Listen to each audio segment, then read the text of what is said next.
Hey everyone, Dan Kaplan here at the Black Hat Conference 2010 in Las Vegas. I'm here with Ivan Ristic, who is the Director of Engineering at Qualys. Ivan, thanks for joining us. You're presenting tomorrow morning on the state of SSL security. You found there's a lot of research findings you're going to present, but tell us what some of the main points are. Yes, there's about 20 slides in the presentation that jam-packed information and basically slice and dice to the state of SSL on the internet. So basically I have good news and bad news. Starting with some good news, for example, the majority of certificates use keys of sufficient sizes, which are 124 bits or 2048, and the majority of websites use ciphers that are sufficiently strong. So that's good news. The bad news is, for example, that over one-half of all sites actually support SSL2, which is the protocol that we've known to be insecure for the last 14 years, so that's pretty bad. Other bad news perhaps that I estimate that only 1/3 of websites is well configured, whereas about 2/3. So that's what I was going to ask you. The issue is not so much with the technology per se, but how the sites are implementing it? Yes. So there are two aspects to this study. One is that no one has ever done a study and revealed this information publicly to tell us how we're using SSL. And I felt that was really important, purely so that we understand how SSL is used for the SSL technical community.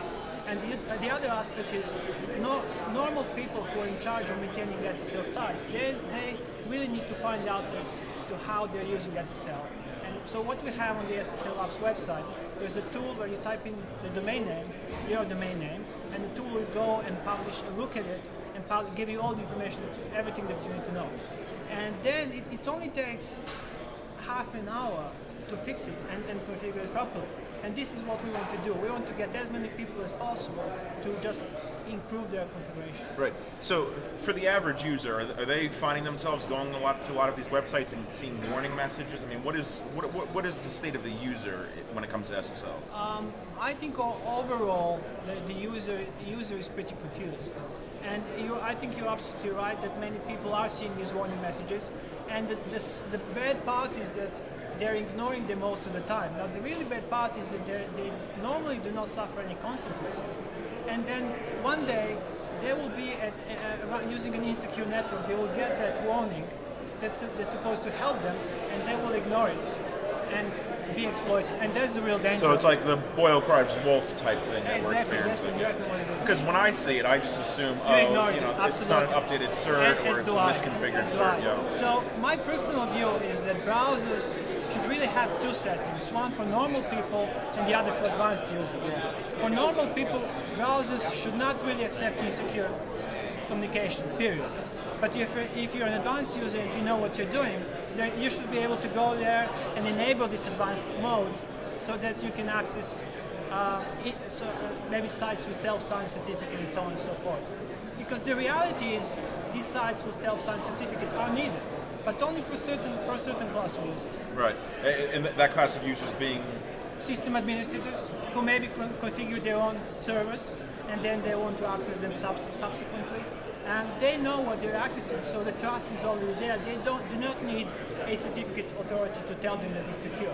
So for them, it's absolutely fine. Okay, and then I believe it might have been last year, 2 years ago here at Black Hat, Dan Kaminsky presented about fake SSL certificates. Mm-hmm. Are you gonna? Because I know that was a bit of a scary conversation he had that year. Is that something you're gonna be talking about? No, not really. So what we did in the survey, we took millions of websites and looked at how they're configured.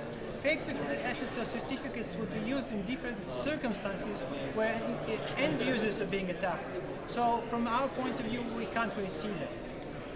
And it's very unlikely that we will see them anyway. Your goal of your talk is to create a more trusted environment, I would imagine. That's exactly right. So I want to get this message across to as many people as possible so that my final message is SSL is one area where people can actually make a difference and do things properly. So my view is that we should go back to basics and start fixing things. And this is one area where we can fix one thing and then move along to the next area. Okay, well, I'm looking forward to the presentation. I hope it's well attended. I know it's the first presentation in the morning.